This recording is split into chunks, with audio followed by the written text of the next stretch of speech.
तुम किसी को दिखा नहीं रहे, उसे तुम आगे बढ़ा रहे हो। Simple as that. आगे बढ़ाना हर किसी को भाई अच्छा लगता है ना, सामने वाले को बढ़ाओगे तो, बट तुम पीछे कहीं रह जाओगे तो तुम्हें इरिटेशन होगी उससे, तुम्हें बाद में रिग्रेट होगा, तुम्हें गुस्सा आएगा कि भाई मैंने इसे बताया कि मैं इतना पढ़ रहा था, इसने ज़्यादा पढ़ के एंड ऑफ द एंड जाके बाजी मार दिया। तो ये आपका भाई आपको हर तरीके से गाइड करेगा, मोटिवेट करके रखेगा। इसलिए बोलता है क्लास 10th में ये गलतियाँ मत करना। 3-4 गलती बताऊंगा जिससे तुम्हारे मार्क्स इंक्रीज़ होंगे, एक अच्छा परसेंटेज आएगा और बहुत कम पढ़ना पड़ेगा तुम्हें। मैं बताता हूँ। सबसे पहले क्या करना, जो तुम्हारे पास NCERT है, ध्यान से समझो, इसको एक बार अच्छे से ख़त्म करके, पूरा बुक नहीं, अगर आप एक चैप्टर ख़त्म किए हो तो उस चैप्टर को ट्राई करो, कम से कम 4 बार आप रिपीट करके पढ़ाई कर लो।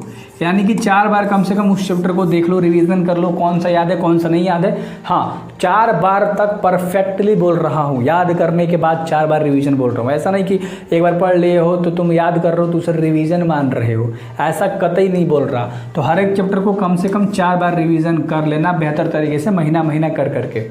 समझ में आ रहा है? तो अगर आपके पास एक नोट्स है तो बेहतर है, नहीं है तो किसी का हेल्प लो और बेहतर तरीके से नोट्स को डिजाइन करो अपने। अभी भी टाइम है, अगर नहीं कर सकते भाई साहब तो अच्छे से तुम्हारे रफ जो है जिस पे तुम पढ़े हो सब कचड़ा उछड़ा करके उसी चीज़ को अच्छे से पढ़ो, उसी को मैनेज कर लो, पेन वाइज मतलब कलर वाइज सब लिख लो, कौन से चैप्टर का क्या है, अच्छे से तुम्हें पढ़ना और सब चीज़ को रखना है। ये पहला टिप्स था मेरा।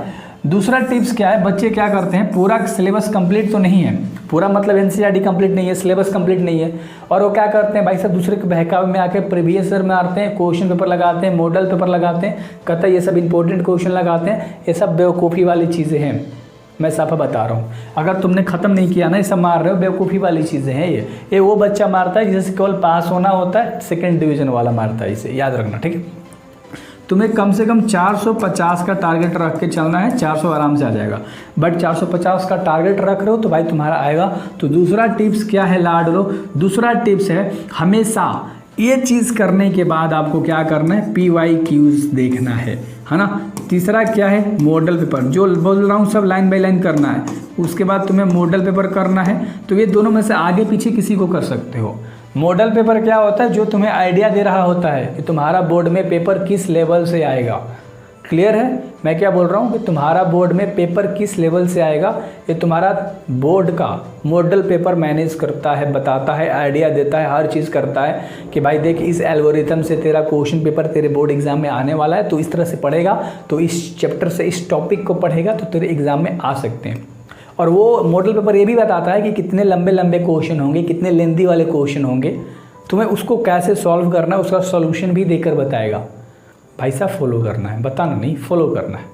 क्लियर है, थोड़ा सा बोल दिया, चलो क्लियर तरीके से 3 पॉइंट्स। और चौथा पॉइंट्स बोल रहा हूँ, हमेशा अपने आप को साइलेंट रखो, ये सबसे इम्पोर्टेंट है। अपने आप को साइलेंट रखो, किसी के सामने अपना मुंह मत खोलो कि मैंने इतना पढ़ लिया, ये पढ़ लिया, वो पढ़ लिया, ऐसा पढ़ लिया, नहीं। तुम किसी को दिखा नहीं रहे, उसे तुम आगे बढ़ा रहे हो। Simple as that. आगे बढ़ाना हर किसी को भाई अच्छा लगता है ना, सामने वाले को बढ़ाओगे तो, बट तुम पीछे कहीं रह जाओगे तो तुम्हें इरिटेशन होगी उससे, तुम्हें बाद में रिग्रेट होगा, तुम्हें गुस्सा आएगा कि भाई मैंने इसे बताया कि मैं इतना पढ़ रहा था, इसने ज़्यादा पढ़ के एंड ऑफ द एंड जाके बाजी मार दिया। तो ये कतई नहीं करना। अपने आप पे बिलीव रखो, अपने आप पे विश्वास रखो, जैसा बोला वैसा क्लियर करते चले जाओ, सारी चीज़ को रट दो। एक चैप्टर में जो चीज़ है भाई उसे खा पका जाओ, एंड उससे बाहर तुम्हारा क्या ही आने वाला है ना। तो ये आपका भाई आपको हर तरीके से गाइड करेगा, मोटिवेट करके रखेगा। इसलिए बोलता है पढ़ाई के साथ मोटिवेशन ज़रूरी है। तो मेरे को सब्सक्राइब करो अभी के अभी और अपने दोस्तों में भेजो। आपको हर तरीके से बचा कर रखूँगा, याद रखना, आगे भी बचा कर रखूँगा। सो बेस्ट ऑफ लक लाडलो, मचा सकते हो यार, बेस्ट ऑफ लक।